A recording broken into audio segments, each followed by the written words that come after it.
नमस्कार, आप सभी का स्वागत है हमारे यूट्यूब चैनल क्रिएटर एग्जाम पर।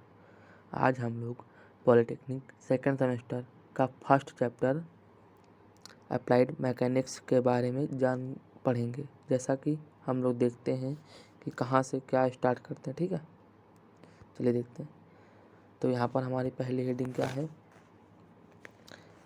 यांत्रिकी। यांत्रिकी क्या है? विज्ञान की वह शाखा, ये वाला हेडिंग पढ़ना है हमें। विज्ञान की वह शाखा जिसके अंतर्गत वस्तुओं पर बलों का एवं उनके प्रभावों का अध्ययन विराम अथवा गति की अवस्था में किया जाता है, यांत्रिकी कहलाता है। इसकी इंग्लिश में डेफिनेशन हो जाएगी, the branch of science which deals with study of forces and their effects on bodies in the state of rest or motion। ठीक है, अब अप्लाइड मैकेनिक्स क्या होता है? Heading number 2। इसके अंतर्गत इसकी 3 डेफिनेशन लिखी है हमने। तीनों डेफिनेशन को ध्यान से पढ़ना।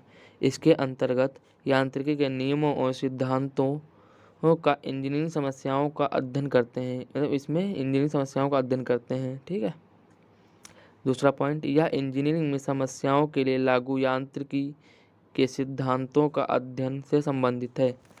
वास्तविक इंजीनियरिंग समस्याओं पर इंजीनियरिंग यांत्रिकी के मौलिक नियमों को लागू करना यांत्रिकी कहलाता है। नेक्स्ट हेडिंग है यांत्रिकी का वर्गीकरण। तो यांत्रिकी का वर्गीकरण मतलब क्लासिफिकेशन ऑफ मैकेनिक्स। मैकेनिक्स का वर्गीकरण करते हैं। पहले इंजीनियरिंग मैकेनिक्स, फिर इसको MOS या SOM भी बोल सकते हैं, SOM या MOS भी बोल सकते हैं। फिर नंबर 3 पे फ्लूइड मैकेनिक्स। MOS का फुल फॉर्म होती है मैकेनिक्स ऑफ सॉलिड, SOM का होता है स्ट्रेंथ ऑफ मटेरियल्स।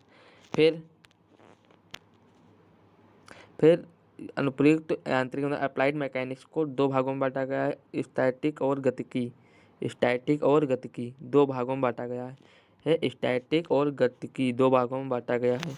फिर गतिकी को बल गतिकी और शुद्ध गतिकी में मापा गया है, 2 में मापा गया है। नेक्स्ट हेडिंग देखते हैं यांत्रिकी की उपयोगिता। यांत्रिकी की उपयोगिता, यूटिलिटी ऑफ मैकेनिक्स। यांत्रिकी के सिद्धांत इंजीनियरिंग की समस्याओं को हल करने में प्रयोग किए जाते हैं। यांत्रिकी के सिद्धांतों का उपयोग ढांचा की सामर्थ्य, स्ट्रेंथ, मशीन डिजाइन आदि में किया जाता है।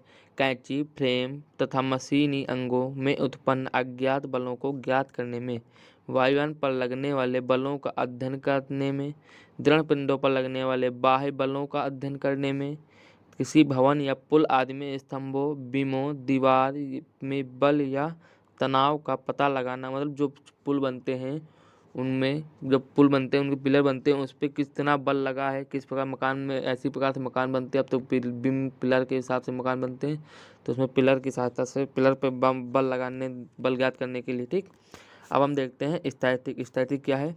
यांत्रिकी की वह शाखा जिसमें किसी वस्तु पर बलों एवं उनके प्रभावों का अध्ययन की विरामावस्था में किया जाता है, स्थैतिक कहलाता है। फिर गतिकी देखते हैं, गतिकी क्या हो जाएगा? गतिकी में यांत्रिकी की वह शाखा जिसमें किसी वस्तु पर बलों एवं उनके प्रभावों का अध्ययन गति की अवस्था में किया जाता है, ये क्या हो जाएगा? गतिकी। शुद्ध गतिकी क्या होता है? शुद्ध गतिकी यांत्रिकी की वह शाखा जिसके अंतर्गत वस्तु की गति के कारण को ज्ञात किए बिना उसकी गति का अध्ययन किया जाता है, शुद्ध गतिकी कहलाता है। फिर आते हैं बल गतिकी। मेन पॉइंट बल गतिकी में यांत्रिकी की वह शाखा जो बलों के अध्ययन और गति पर उनके प्रभावों से संबंधित अध्ययन किया जाए, बल गतिकी कहलाता है। अदिश राशियाँ और सदिश राशियाँ, इसको हम डीपली नहीं पढ़ेंगे क्योंकि यह हम फर्स्ट सेमेस्टर में पढ़ चुके हैं। अदिश राशियों को पढ़ने का तरीका केवल है, केवल परिमाण की आवश्यकता होती है, दिशा की नहीं। अदिश राशियों को पहचानने का ये तरीका है कि केवल परिमाण की आवश्यकता होगी, दिशा की आवश्यकता नहीं होगी। फिर